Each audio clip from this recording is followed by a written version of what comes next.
ابسا۔ شروع اللہ کے نام سے جو بڑا مہربان نہایت رحم والا ہے۔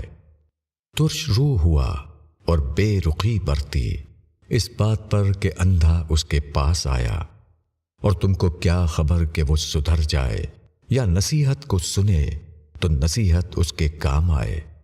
جو شخص بے پرواہی برتتا ہے تم اس کی فکر میں پڑتے ہو، حالانکہ تم پر کوئی ذمہ داری نہیں اگر وہ نہ سدھرے۔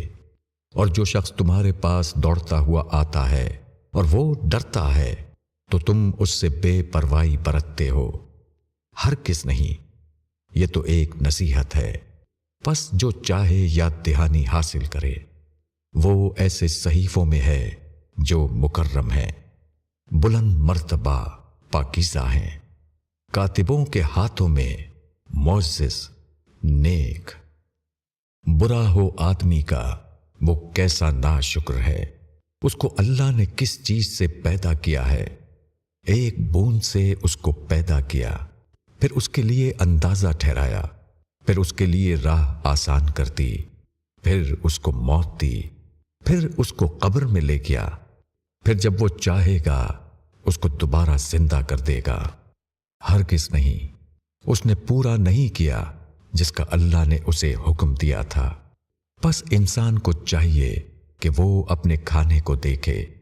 ہم نے پانی برسایا اچھی طرح، پھر ہم نے زمین کو اچھی طرح پھاڑا، پھر اگائے اس میں غلے اور انگور اور ترکاریاں اور زیتون اور کھجور اور گھنے باغ اور پھل اور سبزہ، تمہارے لیے اور تمہارے مویشیوں کے لیے سامان حیات کے طور پر۔ پس جب وہ کانوں کو بہرا کر دینے والا شور برپا ہوگا، جس دن آدمی بھاگے گا اپنے بھائی سے اور اپنی ماں سے اور اپنے باپ سے اور اپنی بیوی سے اور اپنے بیٹوں سے، ان میں سے ہر شخص کو اس دن ایسی فکر ہوگی جو اس کو کسی اور طرف متوجہ نہ ہونے دے گی۔